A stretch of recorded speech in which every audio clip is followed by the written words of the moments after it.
So, yes, the dev team for Burning Lands have gone on strike. Yesterday, they posted this announcement in the Discord. And what this says is, the project began with a team of modders creating their own game back in 2020, which is Burning Lands. And really, they're just not happy with how things have progressed. There's various issues raised by the team members about the management direction, the structure, transparency of the whole project. There were a lot of internal discussions about these issues, but the devs believe that they never led to any changes or only temporary improvements to stuff behind the scenes.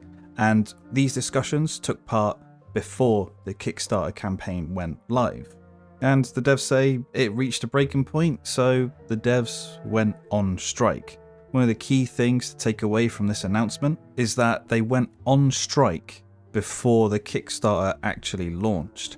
Now, Chance, who is the game director, and I guess you could say the CEO of 0 Hour Interactive, the big cheese behind everything, he said that this strike happened about 4 to 5 hours before the Kickstarter went live. Discussions were had, obviously, when the strike started, but what the devs wanted is the Kickstarter to be delayed so the behind the scenes stuff could get sorted out, but Chance said that the Kickstarter would go live as planned, and live it went. And I've really got to question that decision. If your books and your team isn't in order when you're going through this big step in development, like going Kickstarter and pretty much going public, just what are you doing? You need everything in order before you start going through and doing these big public things. It's really strange to me that they kept going forward with the Kickstarter with essentially no dev team. It's really strange. So what do the devs want? What changes do they want? So we don't know the exact details of what they want, right? But they've said, they're not happy with the direction that management is going. They want a new structure put in through the company, and what that structure actually relates to is a new board of directors. So when this announcement actually went live in the public Discord last night, there was an AMA already planned with Chance himself, and while that was going on, there was another AMA going on with the development team. So with these two different AMAs to get extra information, which we managed to get. Pretty much the devs want Chance to step down and transfer the project over to the developers, led by a new board of directors, which is made from those developers. What Chance has said in his AMA is that he's open to doing that, but no one followed up from that initial discussion before Kickstarter went live to say who they want as the new directors before he can transfer everything over to them. But the devs in their AMA said that they're only going to let him know who the new directors are when he steps down. Now, I recorded a bunch of clips from both AMAs, but then when I went to make this video this morning, there's no audio throughout all the clips apart from when I joined Discord. Like, it's got some Discord notification sounds, but no audio from anyone saying anything, which is really, really annoying. But based on that, what the devs said and what Chance has said, they seem to agree that, Chance will transfer everything across to the devs, but he needs to know who to transfer it to, but the devs won't tell him who to transfer it to until he steps down. So really, the devs just need to tell him who they want to lead the project, right? This seems as simple as that. And transparency from the statement relates to financial transparency, because at the moment, I believe all money is held by Chance personally, because there is no business account for the business. He said there is one being applied for, but in Australia it takes quite a bit of time to get one. He said it takes up to 6 weeks to get one, and apparently it's a big pain over there. I question why there already wasn't a business account as soon as the business or the company was formed. That seems like standard operating procedure to me. You make a company, you have a company bank account to hold all the money, right? This seems really simple. And, I said that I believe Chance is holding the money for, the project. And there was a pre-Kickstarter backer program, which I am actually part of. So I paid some money before Kickstarter went live to get in early. And that went through a PayPal payment direct to Chance, right? Not to a company email address or company PayPal, went direct to Chance. Those PayPal payments he wanted to be put through as the friends and family option. And some people are saying that's because in Australia you would pay no tax on those payments. And I also believe when you do that option through PayPal, you can't request a refund for that payment. I'm not 100% on that, but that's what I believe. Now, since the initial strike was announced, and we'll say the initial one, so the pre-Kickstarter one when it was all behind the scenes, 4 devs have officially been sacked. I also believe that more devs will be officially resigning very shortly if their demands aren't met. There was a post on the Discord of at least one dev saying if this isn't resolved within 24 hours, he's gone. I've also heard some rumors about how the community manager was handled in his situation. There is a post on the announcement section of Discord where the community manager, Lieutenant Soundboard, if you've played Hell Let Loose, you may recognize his name because he was a community manager for Hell Let Loose at one point. He said that he's stepping away from the project to deal with some personal issues. What we've heard during these AMAs is that he left before he got pushed out, and he sort of had to leave because of some personal stuff that he had to deal with. I'm not going to go into what that is. It has been revealed in the MA what that is, but just not going to go into that. Let Lieutenant Soundboard deal with that.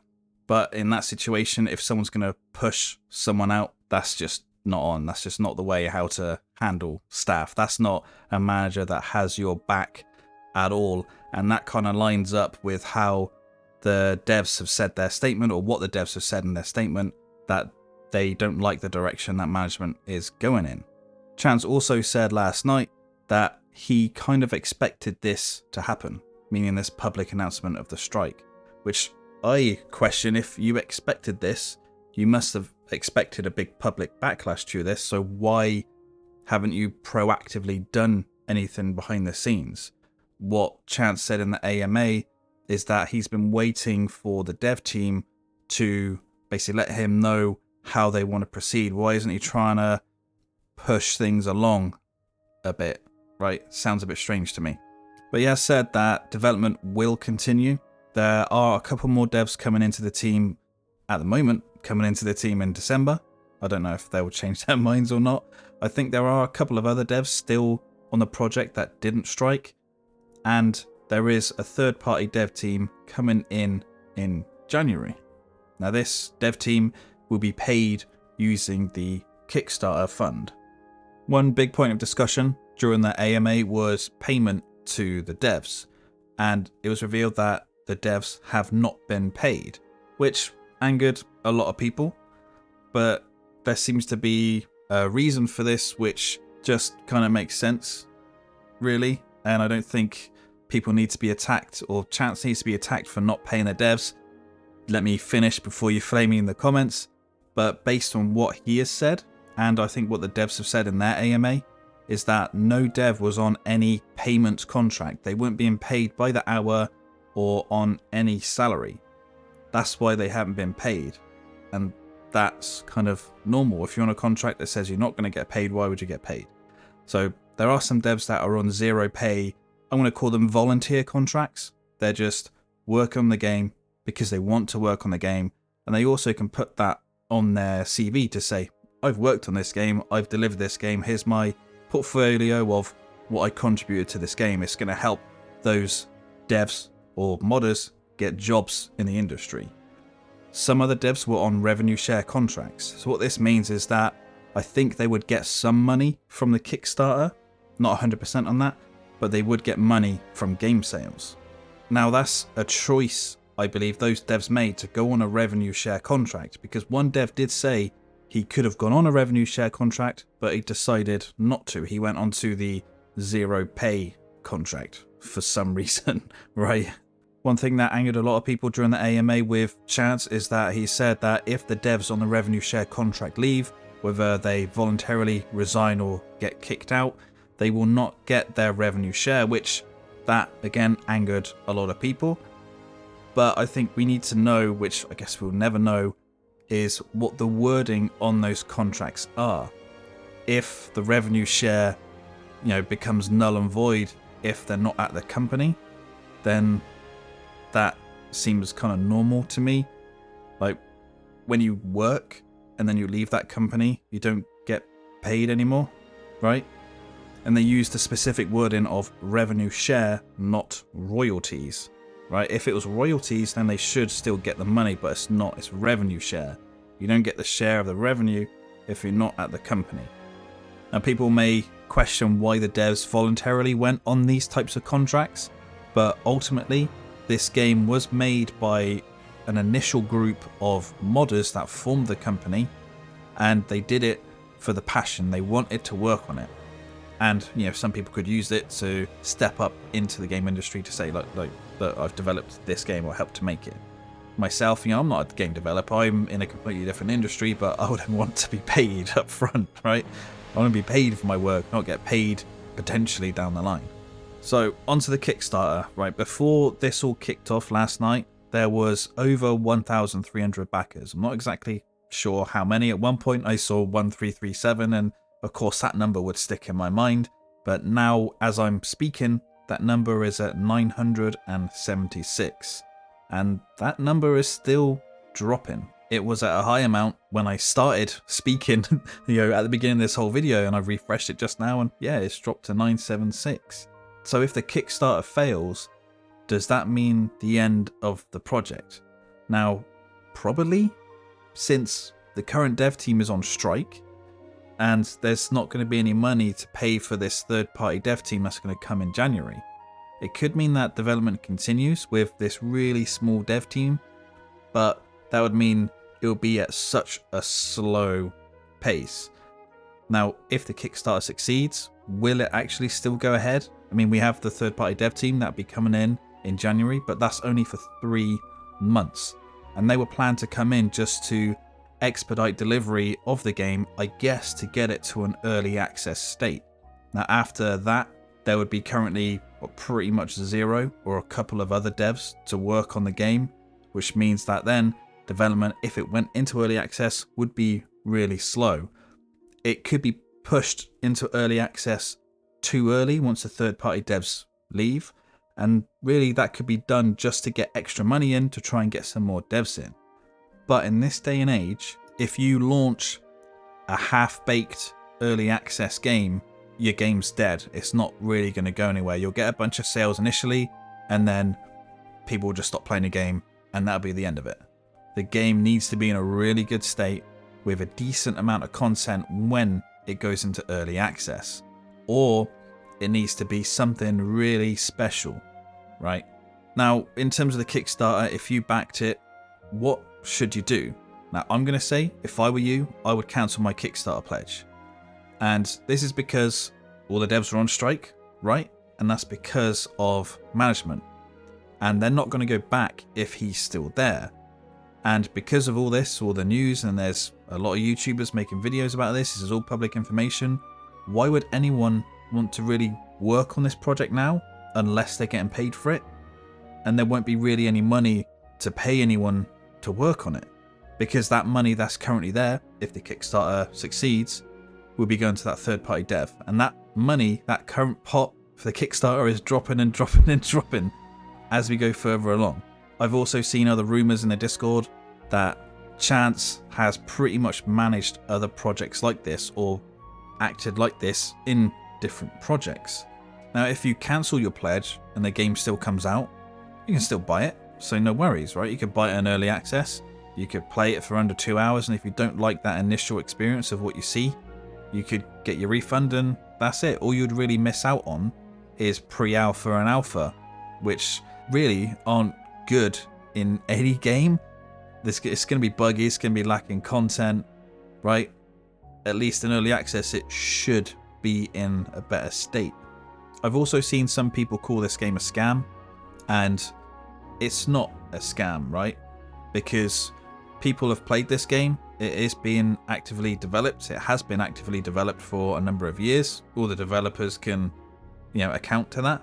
So I believe there's no malice behind actually pushing the project out, like trying to scam people.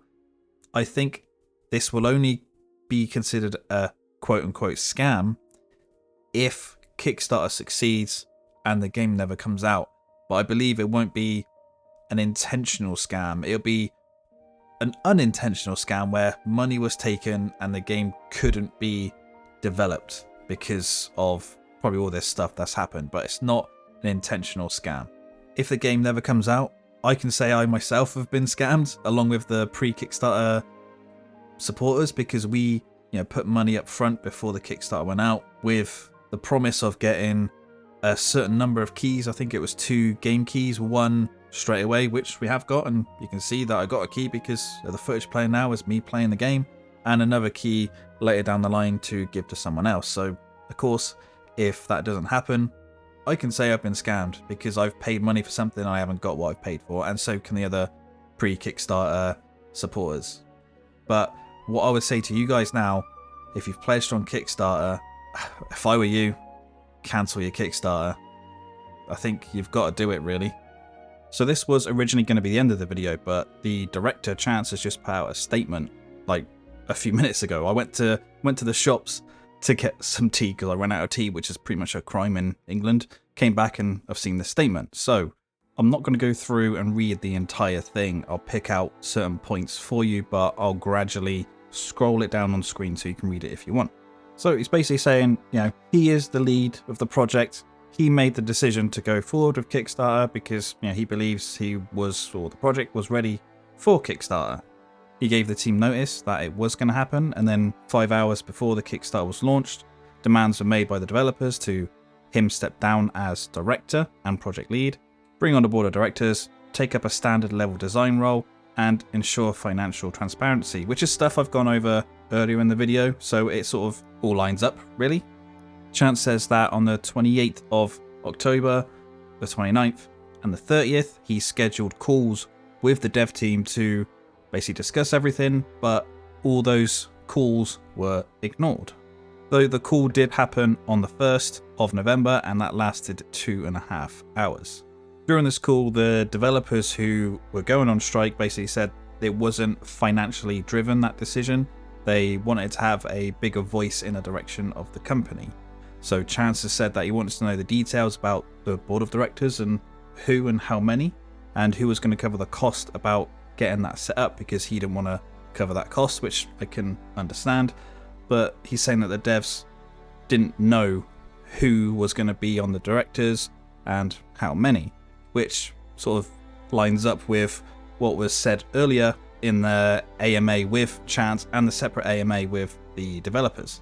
He says that he finds it strange and concerning that even though the game was in development for 3 years, no discussions of this ever took place, that they wanted to be on the board of directors, and then just hours before the Kickstarter campaign was going to launch, they spoke up on it. And I would say, yeah, it's a bit odd timing, I would agree with. On the 2nd of November, Chance said to the dev team that he wants them to still be publicly involved with the project, being pretty much active within the community and engaged with the community to keep the visibility of the project high, like it's still being worked on, because he wants to have faith in them that they're still interested in it. He's saying the devs just pretty much went silent until the 12th, when the devs made their statement, during which time on those 10 days where the devs sort of went silent, they apparently didn't contact Chance at all. He's also saying that he reached out to individuals during these 10 days but was ignored.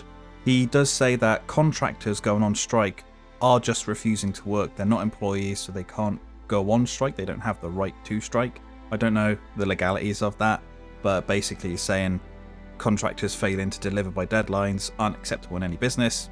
Kind of agreed to that. I've worked with contractors before.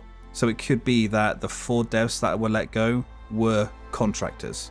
He then goes on to say that he's still willing to have discussions with the dev team despite what's happened and what's publicly happened.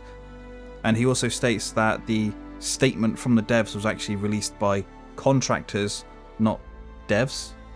So I would want to know really who is a contractor and who is a dev, and yeah, it's just all a bit weird, right? And then goes on to say that the game will progress with or without the Kickstarter funds. The game isn't dead. So yeah, it's a bit of a shit show, to be honest. Chance says the game's gonna push forward no matter what the outcome of the Kickstarter, but if there's no Kickstarter funds, that means development's probably going to be a bit slow. I would still probably recommend pulling your Kickstarter pledge if you haven't already. The number of pledges is still going down, and really the game could turn out to be one of those games which is just in development for an extreme amount of time, like Dead Matter.